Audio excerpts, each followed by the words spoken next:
il y a depuis quelques années une tension très très grande avec les Polonais. Mais d'après moi, c'est d'abord et avant tout un règlement de compte inter-polonais entre des Polonais antisémites, de droite, très nationalistes polonais qui veulent vraiment changer toute l'histoire, ce que l'on dit sur la Shoah.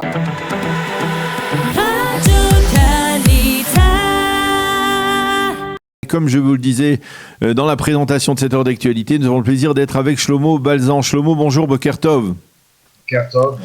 Alors, la décision est tombée ces 2 derniers jours, on l'a appris. Les voyages du souvenir qui sont organisés essentiellement pour les jeunes de terminale dans l'éducation nationale israélienne et qui sont devenus incontournables au cours des 20 dernières années, eh bien, vont être suspendus au moins, on va dire, pour l'instant. Pas annulés, mais suspendus en raison de différends entre les Israéliens et les Polonais. Alors, j'aimerais que nous puissions faire le clair là-dessus. Quelle est la raison officielle avancée par l'État d'Israël et par Yair Lapid, le ministre des Affaires étrangères, pour ce report, ou en tout cas cette suspension des voyages de pèlerinage en Pologne ?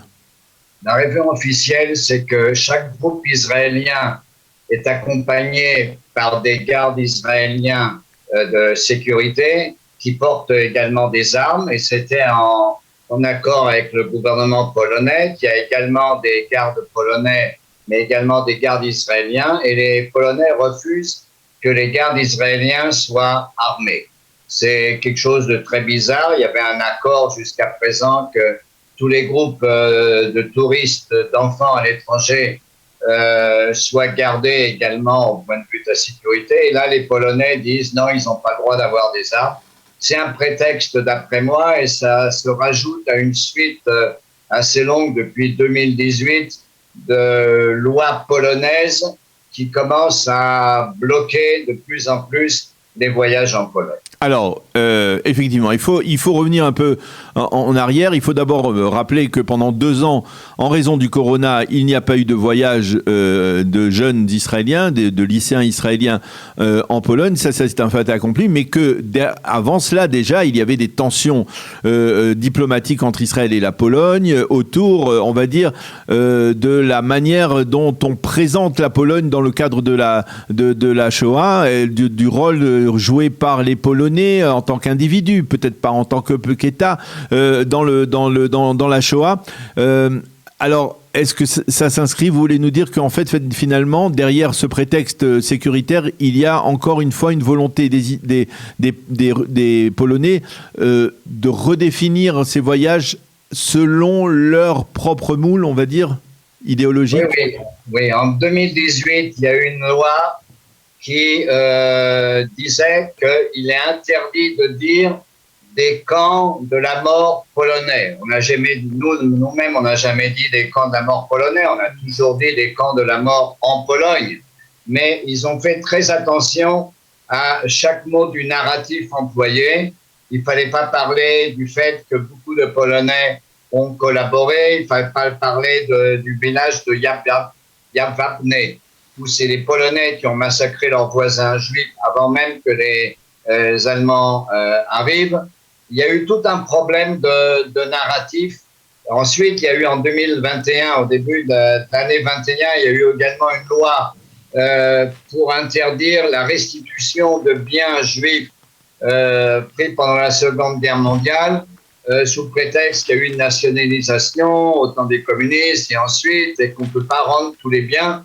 Bref, il y a depuis quelques années une tension très très grande avec les Polonais. Mais d'après moi, c'est d'abord et avant tout un règlement de compte inter-polonais entre des Polonais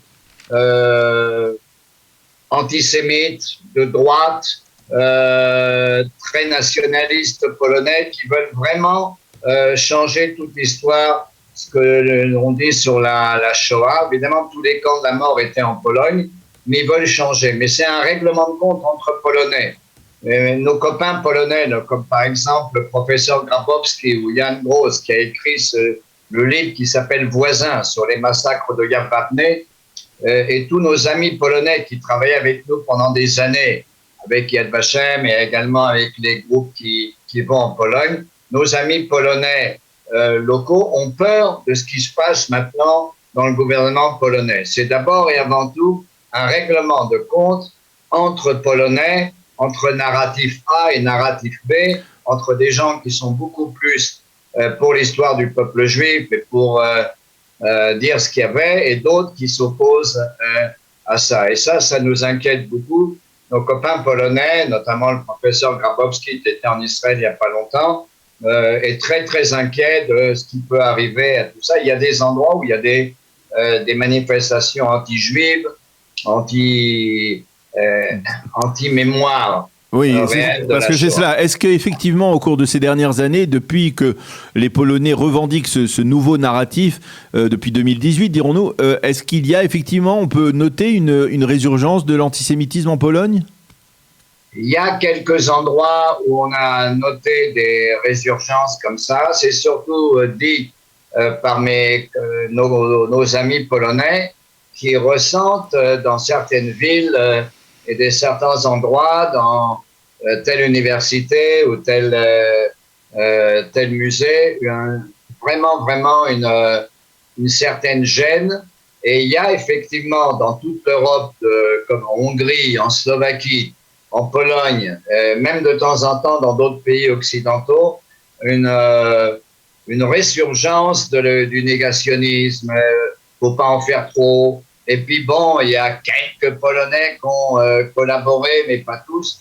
Enfin bref, c'est un narratif qui revient et qui remonte, oui. Ça revient dans toute l'Europe, hein, pas seulement en Pologne, et c'est assez inquiétant. Alors, je voudrais peut-être, derrière ce prétexte, ce narratif, ce débat autour du narratif, il y a aussi, dans le cas précis des voyages du souvenir de jeunes Israéliens, il y a un aspect économique incontournable et commercial incontournable.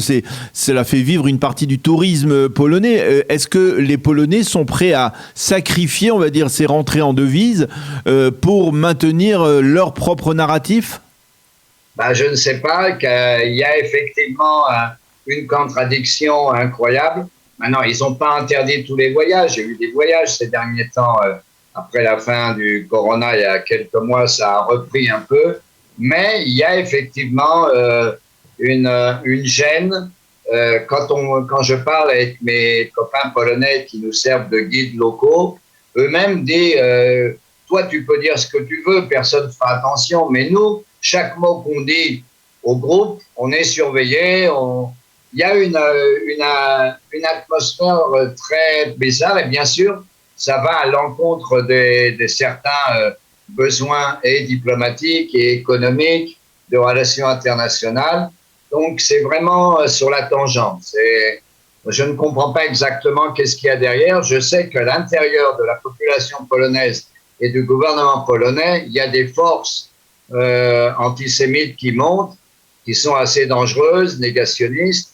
Quelle est leur influence? Pourquoi ça marche des fois, ça explose d'un coup? Je ne sais pas quoi dire pour l'instant. J'espère que ça va s'arranger. C'est une position très, très curieuse de ce qui se passe en ce moment en Pologne.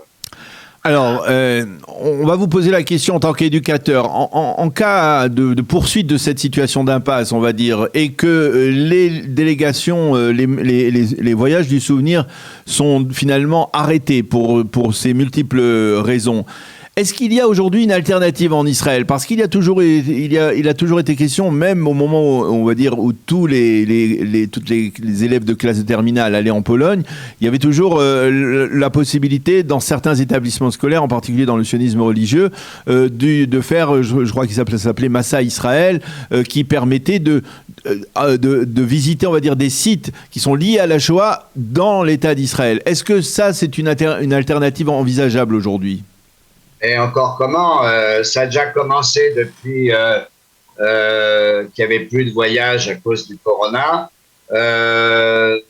Beaucoup d'organismes ont organisé des formations de guides sur les traces de la Shoah en Israël. Alors, il y a beaucoup de musées en Israël qui parlent de la Shoah. Il y a Yad Vashem, Bet Lachmei HaGetaot, Tel Yitzhak. Il y a beaucoup d'endroits et de lieux qu'on peut visiter en Israël sur les traces de la Shoah. Et ces derniers temps, mon ami Uriel Fenerman a formé beaucoup de guides israéliens sur les traces de la Shoah en Israël. Au lieu de partir en Pologne, on va faire la même chose en Israël. Par exemple, à Nir Galim, il y a le musée de Beit HaEdut, la maison du témoignage sur ce qui est arrivé surtout aux Juifs de Hongrie. Il y a également Beit Terezin, un musée sur ce qui est arrivé au ghetto de Terezin à côté de Prague, en Israël. Il y a beaucoup de musées et d'endroits, également de monuments. On peut rencontrer également des rescapés de la Shoah en Israël. Donc, il y a c'est déjà prêt un programme alternatif. Et beaucoup de mes copains guides ont guidé également en Israël sur les traces de la Shoah. C'est une alternative qui existe depuis longtemps. Pas tout le monde était d'accord de partir en Pologne pour 1000 raisons. Bien que le voyage en Pologne, le fait d'être sur place change beaucoup de choses et on se rend compte de choses qu'on ne se rend pas compte quand on n'est pas directement sur la place d'Auschwitz. Mais il y a une alternative et cette alternative est vraiment préparée. Beaucoup de guides ont commencé à guider des groupes israéliens sur les traces de la Shoah en Israël même. Vous personnellement, dans cette conjoncture où la Pologne durcit le ton envers l'État d'Israël, utilise un narratif qui peut être assimilé à un narratif un peu antisémite, est-ce que vous êtes favorable au maintien envers et contre tout de ces voyages en Pologne ou alors effectivement vous êtes favorable à cette alternative en Israël ? D'abord, je suis favorable à l'alternative en Israël. Effectivement, si le ton monte et que ça devient vraiment impossible de partir en Pologne parce que c'est trop et on doit faire attention à chaque mot qu'on dit ou à chaque visite qu'on doit faire. Effectivement, je pense que étudier la Shoah en Israël même est une prérogative, mais je regretterais de ne pas partir en Pologne. Personnellement, être sur les endroits où ma famille a vécu, à Gorlitz, à côté de Cracovie, visiter réellement les endroits où ça s'est passé. Tous les élèves qui étaient avec moi en Pologne m'ont dit le fait d'être sur place, c'est pas la même chose que voir une photo. On est sur place, on marche sur les traces de nos frères et de nos sœurs, de nos familles qui ont été massacrés là-bas et on voit réellement quelle était la vie juive, les cimetières juifs. Et ce que je dis en général à mes groupes, c'est que beaucoup de groupes me disent « Mais Shlomo, regarde, la synagogue a été entièrement détruite, le cimetière a été entièrement détruit, il ne reste pas grand-chose, pourquoi on vient ?» Et des fois, je leur dis « On ne vient pas pour voir qu'il n'y a rien à voir, on vient pour que le rien vous voit que vous êtes là. Je veux que des pierres tombales détruites dans la petite ville de mes parents, Gorlitz, à côté de Cracovie, voient, regarde, Pierre, il y a encore des Juifs dans le monde et des Juifs libres. » Donc, il y a effectivement il y a des messages différents, mais la réalité étant la réalité, je pense qu'il faut commencer à enseigner la Shoah en Israël même, malgré le fait que j'aurais préféré qu'on soit sur place, qu'on rende hommage aux victimes en visitant réellement les endroits où ça s'est passé. Les Juifs ont vécu d'abord la beauté de la vie juive et ensuite qu'est-ce qui leur est arrivé à Majdanek, à Treblinka, à Sobibor, à Chelmno et à Auschwitz bien sûr, à Belzec. C'est très important d'être sur place et c'est dommage qu'il y a encore des problèmes avec la Pologne. Je ne comprends pas ce qui se passe derrière. Je comprends un peu, mais je vois pas dans quel sens ça peut aller juste aujourd'hui. Eh bien, Shlomo Balzan, merci beaucoup pour toutes ces précisions sur ce dossier extrêmement important, sur le plan éducatif, bien entendu, et sur le plan de la mémoire de la Shoah. Merci d'avoir accepté de répondre à nos questions à ce sujet ce matin. Bonne journée, à bientôt, Shlomo. Bonne journée, merci bien.